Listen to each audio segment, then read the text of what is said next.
Hey, hey, hey, hey.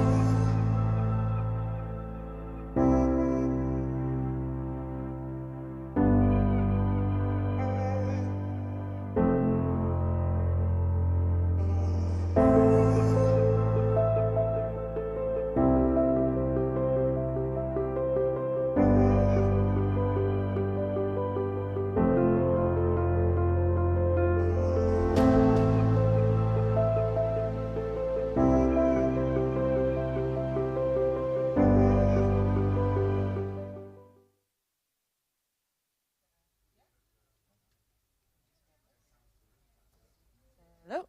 Oh. Hello. Hi. Hi, everybody. Good morning. Welcome to International Women's Day. I'm Emma Vanderput, and I'm the industry coordinator of the industry program here at the festival. Thank you so much for coming this morning. Really delighted this morning to have the newly appointed director of the BFI Film Fund, Mia Bays, who I will hand over to now. Wonderful. Yeah. Thank you. Thank you, Emma. I'm going to put that down for a sec. That's on now? Great.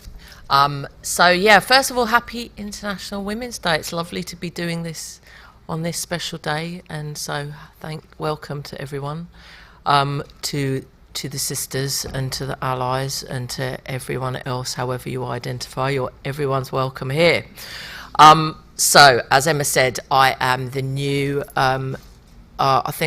This is month 5 of my tenure as the director of the National Lottery Film Fund at the BFI, and so what I wanted to do was approach this role differently because that's just sort of my vibe, to try and do things a bit differently, and secondly because I feel like the time that we are in is very complicated. It's very fractious. We are all in recovery from lots of things. And as we know, the world is not in a great place right now. And so for me, it was important to listen and to get out of the metro-centric world that film tends to kind of consciously and unconsciously be locked into, and to get out and to be around the country and to listen. And to be in different rooms, in different places, either in person like this or virtually, and to listen to lots of different demographics and different representations within the industry. So actually should have counted which number of event this was, but I've done quite a few. Hello. So what I wanted to say is, first of all, I really missed Glasgow. This is the first time I've been here in a few years because of the pandemic, obviously, but used to come in my previous incarnation as Director at Large of Bird's Eye View and Reclaim the Frame. We very proudly had a wonderful collaboration, still do actually, they still do, they're still carrying on, with GFT, and I love Alison Gardner. I'm annoyed that she's not here, but I'll forgive her because I suspect she's quite busy, and I will see her later. She's really one of my favourite people in the industry, and so coming here was really important to me. And so just to put in the room first, so a lot of this is about listening, so I am going to open it up to you, but I wanted to put a few things in the room first. So for those who don't know me, I celebrate my 30th year, actually it was just last year, in film.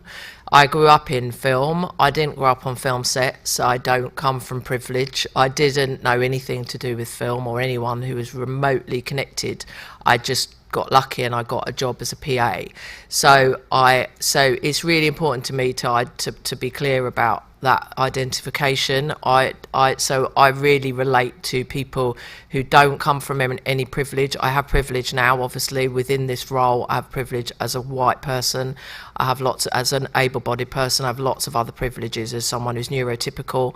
I didn't have socioeconomically growing up, and I've been poor throughout a lot of my career. So I really know what it's like to be a freelancer, to run your own company. I know that. And I spent a lot of time kind of actually across the kind of 360 of the film kind of cycle, actually. So I started as in exhibition and distribution. I became a sales agent, so I've worked in international. I then became a kind of international strategist and kind of collected my audience specialisms around that. Then I decided, my usual joke is I had a full frontal lobotomy and decided to become a producer, and did that for quite a long time. And then I kind of actively stopped that because I suddenly realised that my feminism is really important to me, and that I'd worked for far too long in a world that just constantly favoured a tiny few, and so I wanted to do a lot about that. And so I became a cultural activist and took over Bird's Eye View and established Reclaim the Frame, which is our mission to bring ever greater audiences to films by women. And so I've sat at every point on the cycle of the wheel of film. And as I said, I didn't go to university, I didn't go to film school. I grew up in a single parent household on benefits. And it is important to say that, not to engender I don't want any pity or sympathy from everyone. It's just to say that I relate to a lot of what people, the challenges people face, and it's important to be a role model, that it is possible. And so it's possible to be sitting here now in this role nowadays if you come from a background such as mine. And that's rather wonderful, because when I started in film it certainly didn't look like that. And diversity, equality and inclusion is incredibly important to me, and I'm still learning on that, and I can get better in that space, and it's really important to me to keep saying that, and it's very important in this role. So we are obviously all, well, not necessarily obviously, that just so people understand, the money that we invest in the film fund at the BFI is national lottery funding, which is, so it's good cause funding. And so it's very important to say that, because it means that there's quite a lot of responsibility with that funding. And I think we could often do a better job at kind of clarifying why certain decisions get made in particular ways. However, I think we can get better at that. So the big point of the money that we invest is it needs to be in response to market failure. It can't be for private gain, it has to be for the public good. So that's incredibly important in terms of like how the decisions around investments occur. I am going to show you a reel shortly, but the current priorities, which I'll be looking at under my tenure, but the current priorities of the fund as it exists at the moment are about talent and progression. So there's a big focus on early career, first, second, third features particularly. Impact is important, whether that's cultural or progressive.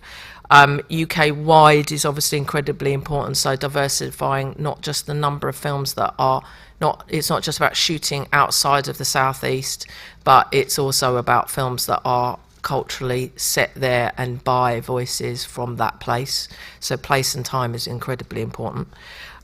Risk in form and content, so entering a project and a space, a cultural space where the market cannot, is incredibly important. Perspective, so again the lens, sorry for having my phone on, it just makes me keep time. Perspective, the lens, representation, or the opportunity, so again around socio-economic and people who don't have perhaps the privileges that tend to exist within the kind of more prolific filmmaking spaces. And so those are the kind of key pointers in terms of the current priorities, which I think are all really important. So I'm not about to rip up that rule book. So I look after Film Fund, and also BFI Network. Will come to the work of BFI Network, and I will introduce a colleague later to talk about that. But first of all, I'd like to play our reel, please.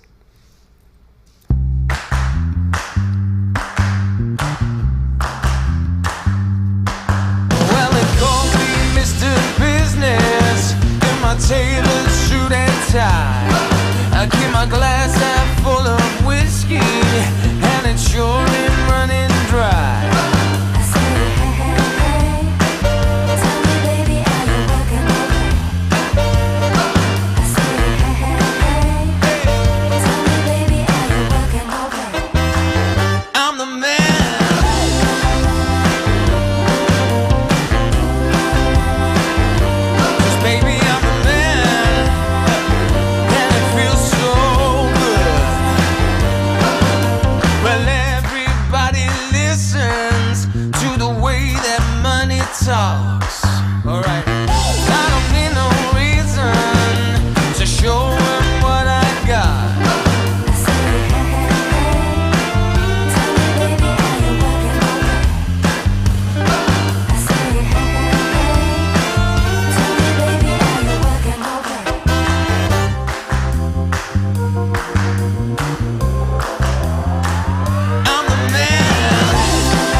Oh, yeah, that reel deserves a clap, doesn't it? Thank you.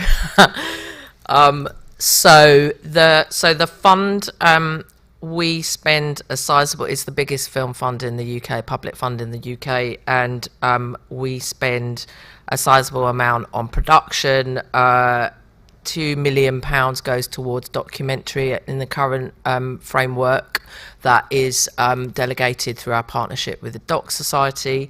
So we spend 16.8 million on production currently, £1 million on animation, which has been a new pilot, £1 million on XR work, so immersive. So there's a current pilot occurring, which has funded films like Laika by Asif Kapadia and some other terrific work. So that's a kind of first step into that territory. And then 2.5 million on development. So that's what the fund looks like across the year. The work, I wanted to lift up the work specifically that we're doing here. So we have After Sun, the debut of Charlotte Wells. So these are all Scottish co-productions, productions. After Sun, the debut of Charlotte Wells. Girl, which is the debut of Adira Onashile. They're both in post, both BBC and Screen Scotland. Ditto Silent Roar by Johnny Barrington. We have The Origin, Ruth Greenberg and Andrew Cummings feature that is also coming soon. And then recent films being obvious ones like Limbo, Wild Rose, Beats, and Scott Graham's Run. So those are the features from the last few years. We'll talk about Short Circuit and the short and the early development work later. So that is kind of it in terms of what I wanted to just put in the room and frame, in terms of what we're talking about, in terms of resources. I am looking at process, application process, and also want to really think about kind of team structure and looking at the internal and the external, and how it feels to deal with us. And also want to hear about that. And, you know, the point of this session is to hear what would you like to see us do now, what should be consigned to the bonfire of history, what could be evolved more positively, and also, yeah, welcoming new ideas, really. So I will open it up to you. There is a mic, so it's really great to hear reflections, musings. I don't mind diatribes, whatever you want to put in the room, happy to do those. It could be a simple, straightforward question too. So usually it takes people a bit of time to warm up, and we are the first session of the day, so I will just wait patiently for someone. Nikki, thank you, Nikki. Good to see you. Good to see you. Just to go back on what you just said, you talked a bit about being commercial, but also you talked about risk inform, and I just wanted to know what you meant about risk inform. I didn't quite get finished what you said, but that kind of thing. So as in risk in, so yeah, taking commercial risks where the commercial sector can't, but also in terms of the form, as in the form of cinema. So yeah, original form, and as in groundbreaking approaches, perhaps. So I guess that, you know, in certain paradigms is quite hard, but it certainly fits with like the immersive work where, you know, it's kind of is groundbreaking technology.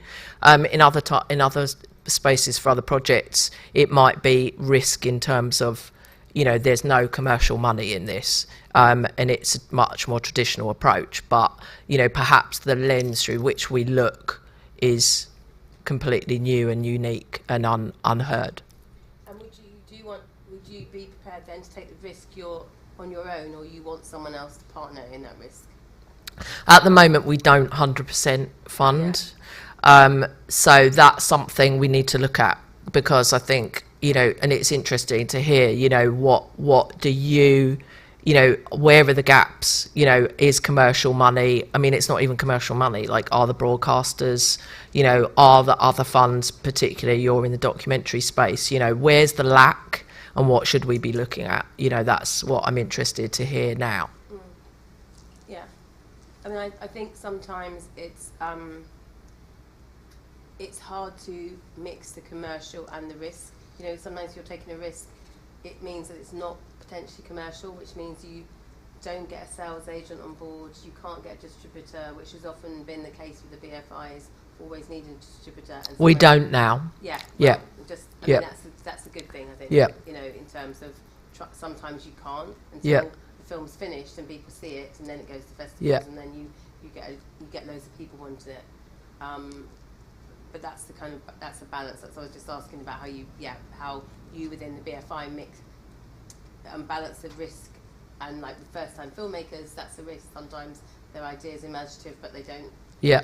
You can't see a sales potential, and obviously no one has a magic wand. You know, Bourne says this can be amazing. Like Limbo, for example, was kind of risk, and look how successful it's been. That's why most of the fund is dedicated to first, second, and third films. Right. You know, it's something like 85% of the fund goes towards very early work or debuts at the moment because of that. You know, because the commercial sector's not there for that. Yeah, and I think that's a really good thing, because I think it's really, you know, the second feature is sometimes really. I'm talking about drama, because obviously we do drama and doc. Yep. And in the drama, sometimes the second feature seems to be really hard Yeah. to get people to support. Yes. And I don't quite know why, but it's maybe because it's slightly different from the first one, or they've had really brilliant success.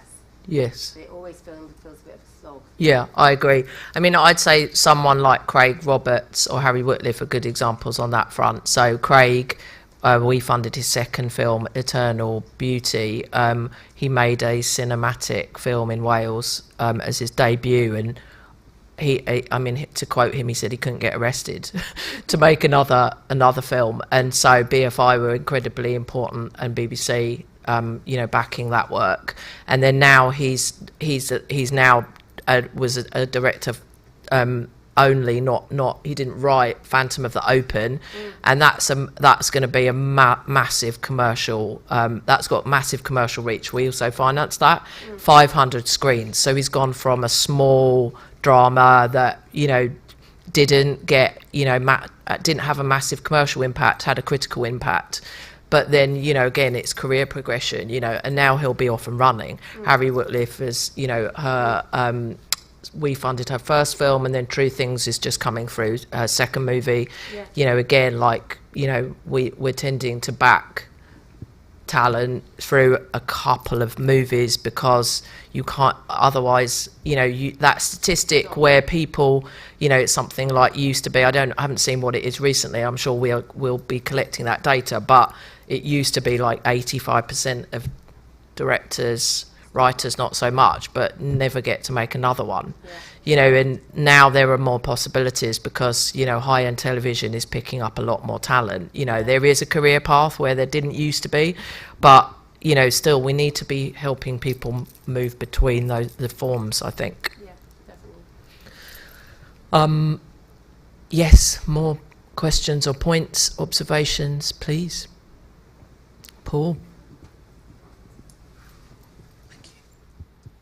Hello. In terms of documentary, obviously, you know, BFI are funding Doc Society, but I think, you know, they can only do so much, because, you know, I think in terms of the budgets that are available and how many people are making docs, it's really difficult. So are there plans to expand further funding streams for feature documentaries? Definitely recognise that. So, yeah, I mean, you know, I'm in listening mode, so I'm not going to talk about anything that I will and won't do, but I definitely recognise that lack. And I definitely, you know, the fact that films like The Real Charlie Chaplin that we financed, that just came out, and then The Reason I Jump, which was last year, terrific, high budget, much higher budget documentaries, very much obviously Chaplin archive based, you know, they're harder to place now. So I recognise that gap is the point, really. Yeah, recognise that, you know, I think, you know, the more gatekeepers there can possibly be, so whatever we can do in that space to engender other support. And the great thing is there's a session later from the Global Screen Fund, and Annabelle is here. I don't know if Denitza is here. Denitza, there you are. Hello.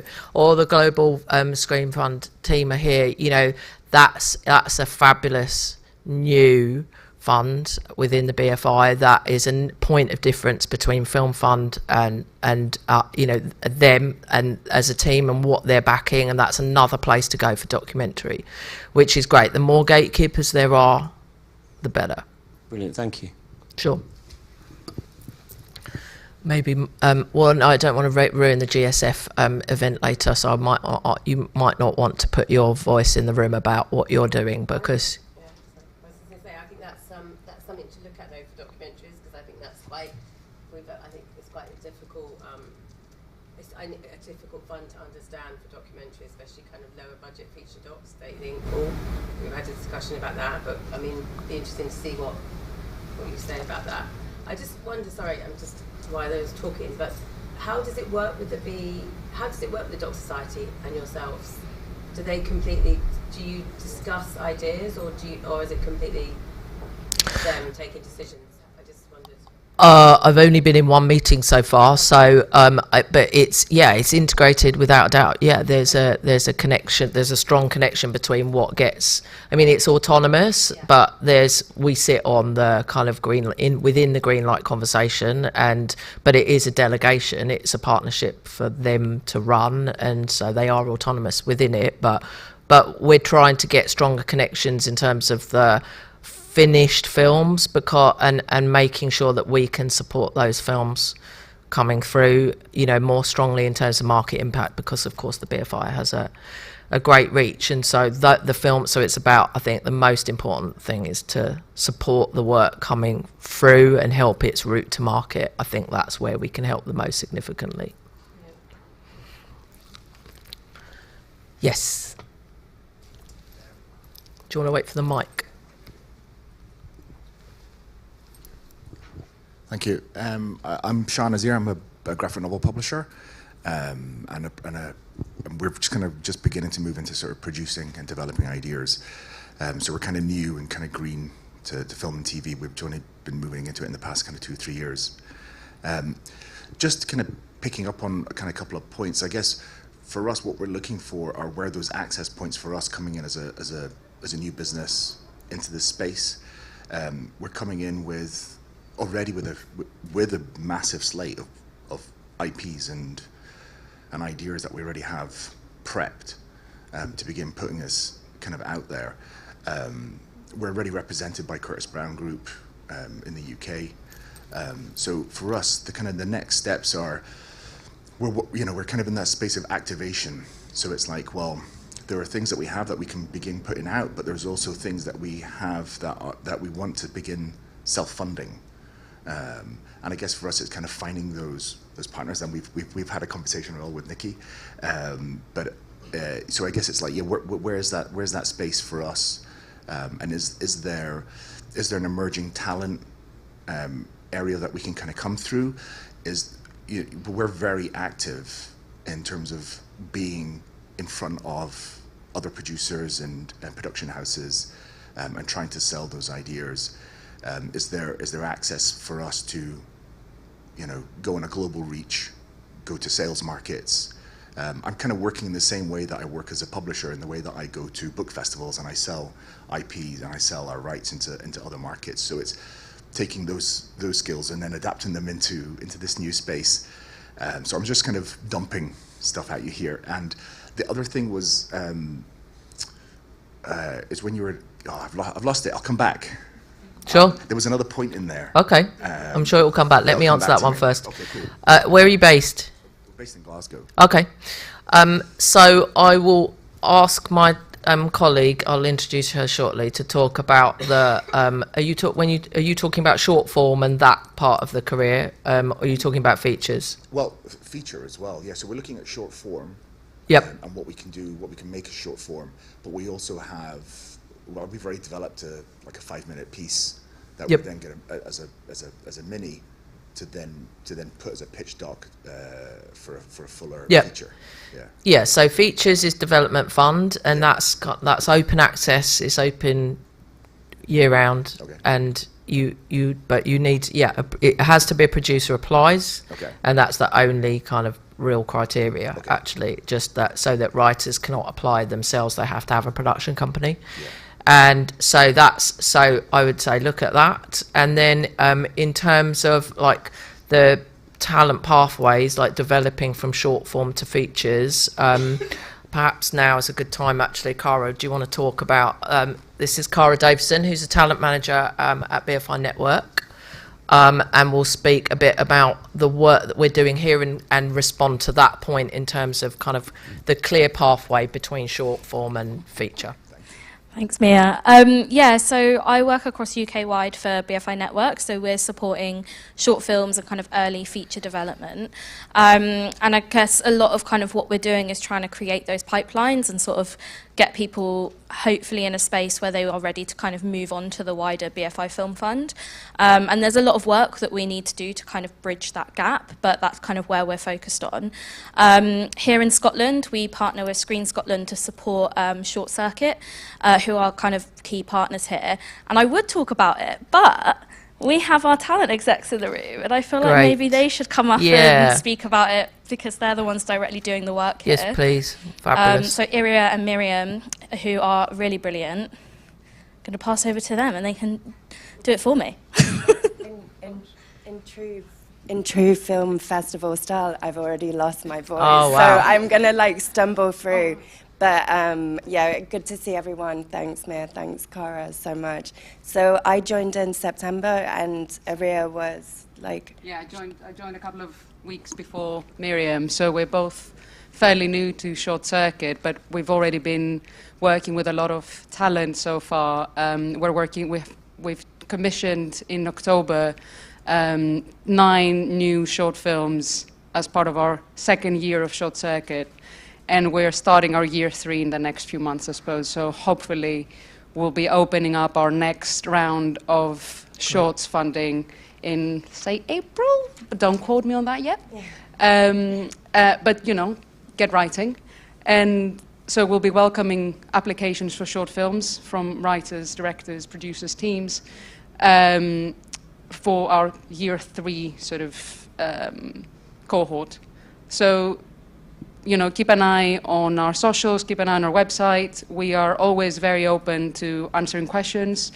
Drop us an email. Our email is hello@shortcircuit.scot, and we run surgeries twice a month, so you can book a slot there and we can have just a chat. Or literally, just drop us a line. Just drop us a line and we can have a chat and answer your questions. Wonderful, thank you so much. Cara, can I ask you to carry on talking? I just wanted us to talk about a bit about, for those who not from here, not from Scotland, who just in terms of, we have delegate partnerships across the nations and regions, right? So let's just talk a bit about that. Yeah, of course. So we're supporting kind of short film and early feature development across the UK. So kind of Scotland, Northern Ireland and Wales, we have delegate partners. And then in England, our funding is kind of broken out regionally, so we have kind of regional hubs based in the north, southeast, southwest, London and the Midlands. And so we've got our main funds are opening in March, so we've got a short film fund opening in England and also an early feature development fund. And that fund is quite an interesting one because it's particularly good for writers because you don't have to have a team attached. You can apply just as an individual writer. And it is really kind of those early stages of development in terms of your kind of first feature. So it's about treatment, kind of maybe some research, kind of some visual work, not necessarily like short film, something like that, not proof of concept, it doesn't go that far, but in terms of like, you know, mood boards, that kind of thing, it can support very kind of early development, and you can come to that fund without your kind of idea fully realised, which is quite exciting, so you can kind of work through that in a kind of a supported environment. We also run kind of a number of talent programmes, and so that's kind of the bulk of the work I do. So we tend to run our programmes kind of on a national and a local level. So our talent execs are running kind of local programs that are happening regionally or nationally, and then I work on stuff that's UK-wide, so that's kind of things like Network at LFF, Network Weekender. We have our Flair Mentorship partnership with BAFTA, which is just kicking off at the moment. We have our Insight Producer program. So there's various kind of ways in which we're kind of supporting people at different levels, and those programs are really about you know, they're not project focused, they're more talent focused, and they're about kind of bringing writers, directors and producers together from across the UK, kind of building a peer network, you know, then insights to industry, building kind of confidence, that kind of thing. So we have a few of those that are kind of pitched at different levels within network. So when we sort of say network is for new and emerging, we mean people who are kind of just starting out, maybe moving over to film, first short films, that kind of thing, up until you're sort of moving on to your feature. So that's the space we're in, and we work at kind of different interventions within that space. So that's probably an overview. Obviously, if you want to ask any specific questions.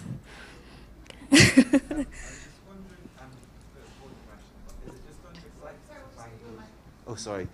Just to look for those the events and programs. Is that just on your website? Quite easy to find and stuff. Yeah. So we have a network website that kind of collates everything that happens in the UK. Our social media is probably the best way. So Twitter and Instagram, we're very regularly kind of sharing the things that we're doing, but also other things that are happening. So we share kind of opportunities that are happening in general for people working in that space. So, you know, if there's funding elsewhere, we love to see it. So we'll be signposting that stuff as well. But yeah, I'd say our social media is the best way to kind of keep up to date. Fabulous, thank you, Cara. Hand for Cara, please.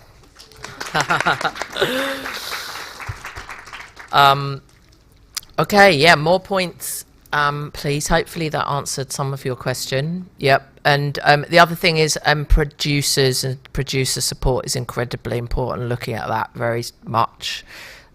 Vision Awards are a program that we have been running that have had different priorities dependent on the timing. The current one, the producers all have had at least one feature in circulation, but they're still early career producers, and that is a kind of program of funding and support that covers 2 years. So that round, the current round, is just coming to a close this year, and so we'll be looking at the specific business financial support for producers across the board, because that is incredibly hard at the moment in terms of indie film. I'm sure everyone's really aware of the massive skills gap, incredible pressure on budgets, because of not just the normal cost of inflation happening basically across living conditions and across every level of amenities, but also because of the skills pressure and because of so much production happening, inward investment, which of course is a great thing, but then the pressure that it puts on indie film is has been really shifting budgets up disproportionately. So our money has to go so much further, and often there, you know, really isn't commercial funding to fill the gap, even for projects that perhaps even 2 or 3 years ago there would have been potential for the commercial sector to fill.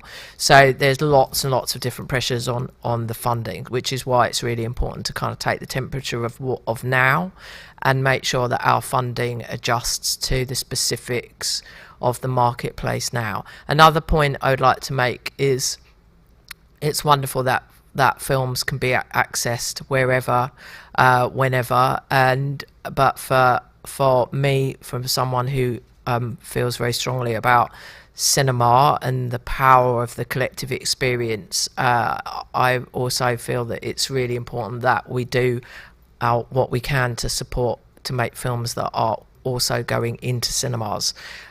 So that's and that's not right for every film. That's not the route for every movie, but it certainly is for some. And so whatever we can do to work with people like our Audience Fund colleagues to make sure that the films that we're backing then also get some kind of support to the audience and to the communities who perhaps don't come to cinemas. So, you know, all of that really important grassroots marketing, grassroots community outreach, that is really, really important, that, you know, cinemas also are welcoming people who maybe in the past have not felt welcome or have not felt spoken to by UK film, or particularly maybe the films that we have funded in the past. So trying very much to change that. Yes. Thank you. It was just to pick back up on on sort of your funding streams and how obviously you won't fully fund a doc or a piece of work just yourselves. So in terms of those kind of partnerships, so for example, with say Scottish Screen, it's just kind of trying to how do we line those things up so CS's fund is in a similar vein to what you guys are also doing, so that we're then not trying to meet a different criteria for both funding organizations for the same project, and is that possible? Yeah, we align all the time. So yeah, the films that I read out, actually, the movies that we have in common are After Sun Girl. They're both BBC and Screen Scotland and BFI. So as is Silent Raw, the Origin also. You know, there are a number of. Yeah, that's a very common pattern, for in Scottish Indigenous filmmaking. That will tend to be how, especially early work, that will tend to be how the films are financed. Yeah, sure. Yep. Just quickly to say about the kind of grassroots and trying to get people that don't normally go to the cinema to watch cinema. One thing, I used to live in London. I used to be the company secretary of a place called Bricks and Soup Kitchen down there, which was like quite a diverse kind of community of people that weren't interested in the cinema. And one of the ways that we helped kind of the younger kids that were more involved with gangs and stuff like that was that to get them interested in cinema by showing how easy it is for them to make their own shorts and stuff like that. But one thing that we found was incredibly helpful was that around the same time, Ken Loach was going around a bunch of soup kitchens in that area and showing his latest film, and that was for free and for people that visited. And that was something that kind of got everyone talking about not only him and not only what he did, but seeing that there was a possibility of them creating their own films. So that's definitely something that I would say, like, it was really, really great for them.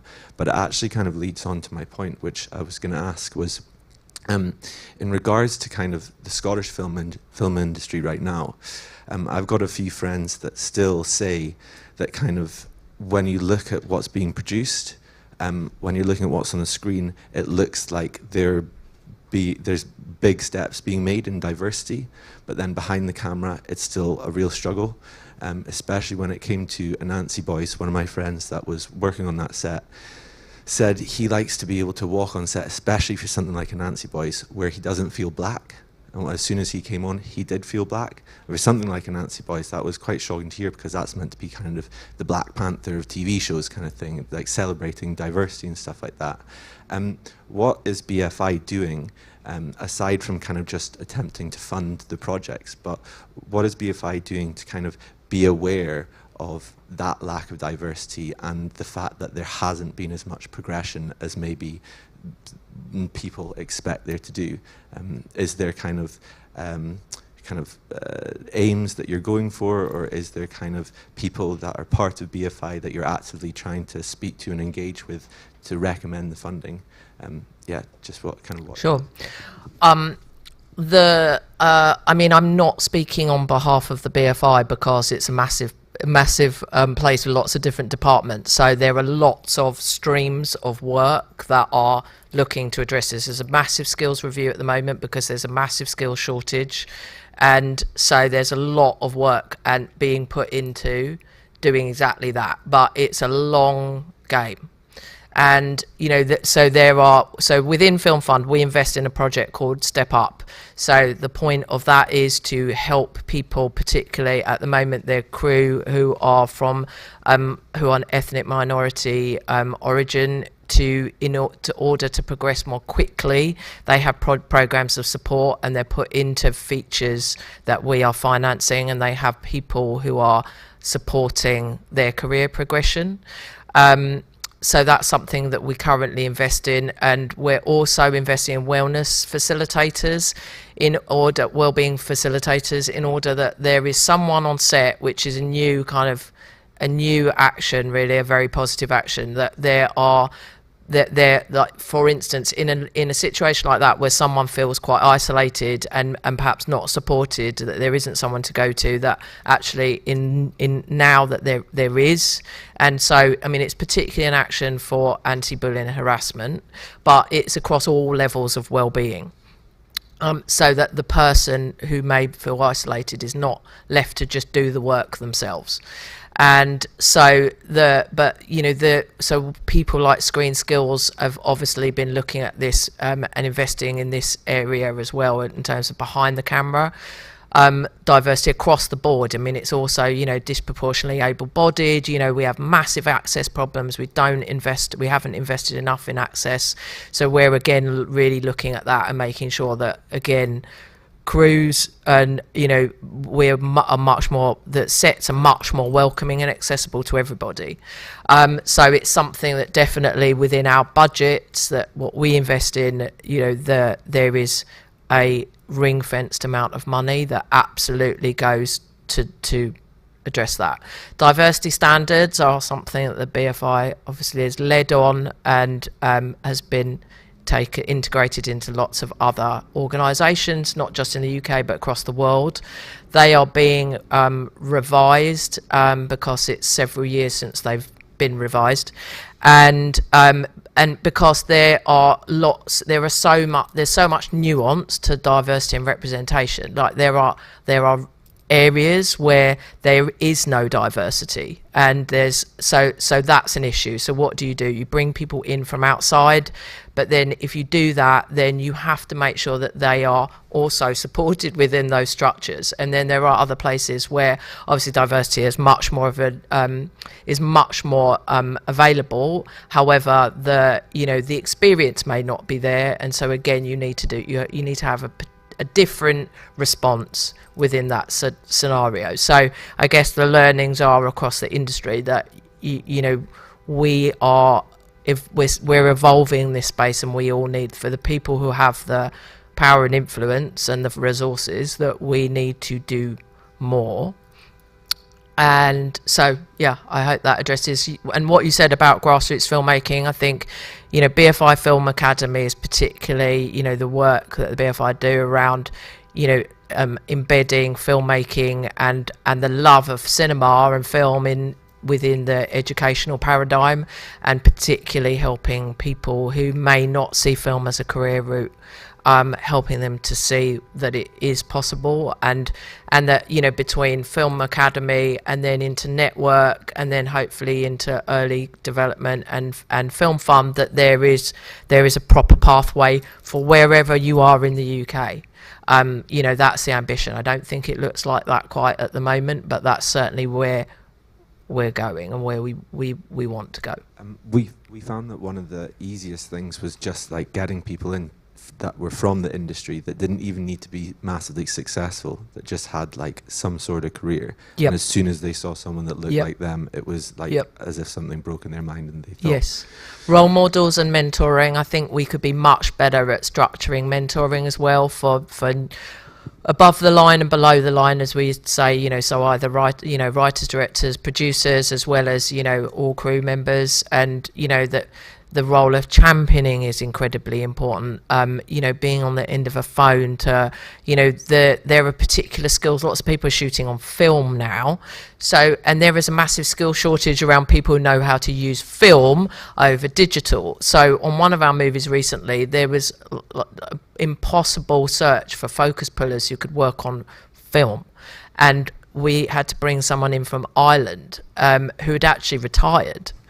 So that's so it's really interesting, and so there's this real renaissance, like with vinyl, for film, and film is a beautiful medium, and digital looks different, so it's more expensive, but it comes with its own restrictions and particularly around budget, but it's got its own kind of set of disciplines. And so again, we need the older generation to teach those skills as well. Those shouldn't be lost. It's a really important part of the form. And, you know, Paul Thomas Anderson, I mean, Licorice Pizza, his new film, you know, I mean, he always shoots on film. He's a real exemplar of film, and there's many others, but he's the one I think that's probably single-handedly made it kind of in vogue again to shoot on film. And, you know, he's touring a 35mm print at the moment, you know, and lots of cinemas still have 35mm. You know, that's, you know, especially given that the BFI have a huge national archive, incredibly important to not let that go, and to make new work in that space, and also open that form up to people who, you know, may be used to shooting on a phone, but, you know, that would be a wonderful place to get to for someone, you know, coming through who may not have come through traditional routes either.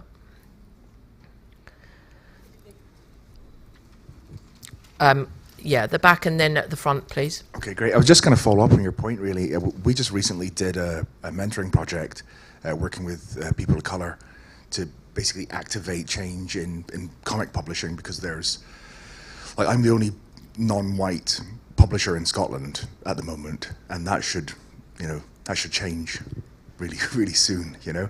And in terms of comics, of the past kind of 10 years that I've worked in comics in the UK, and in Scotland particularly, there's only now 5 people, plus the new 8 that we found, that are not white people working in comics. So it's so from our kind of perspective, and looking at like where those parallels are in both these kind of industries, is that actually just having publishers or producers who can just activate change and actually just make a point of, at that point, just saying, let's just do something, and let's change who all the creatives are, and or mentor those new creatives behind the pen, and then also how we tell those stories on the front of the page as well.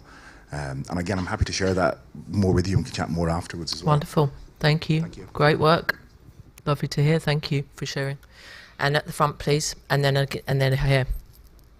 I was just going to mention the guy who did Tangerine was talking about the fact that he shot on the iPhone Tangerine, and then he went to 35mm, and then he went to 16mm, and he talked about the joy of working in 16mm again, which I think is slightly more accessible than 35 for new filmmakers.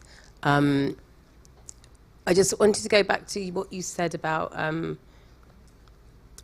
you know, I came from a background where no one went to film school, and I eventually got to film school after working in exhibition and distribution. But I'm just going back to it's really expensive to kind of go to college now, and I just wondered how you were addressing that. I mean, it seems like you are, but just is there more to do, I suppose, in trying to get people to understand that there's an industry, because I would have never thought about being a producer. I didn't even know what it was.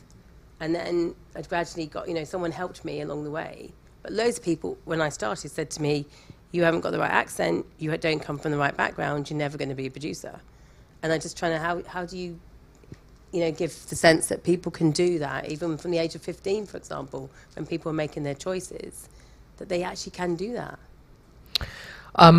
I don't know if any of my BFI colleagues can speak to the work of education, the BFI education department, because I mean, that's a big part of, you know, the work in schools and those pathways, that, you know, that it's much more, that film's really kind of, you know, singled out as a form that is open to anyone, and to also that people understand within, you know, what are the roles and what could I do and what might be transferable skills. It's not just something that's around, you know, young people. It could be people that are, you know, we've got a massive skill shortage. There's loads of transferable skills like hairdressing and, you know, kind of, you know, construction and loads of other things that actually people don't necessarily realise, you know, film could be a place for them.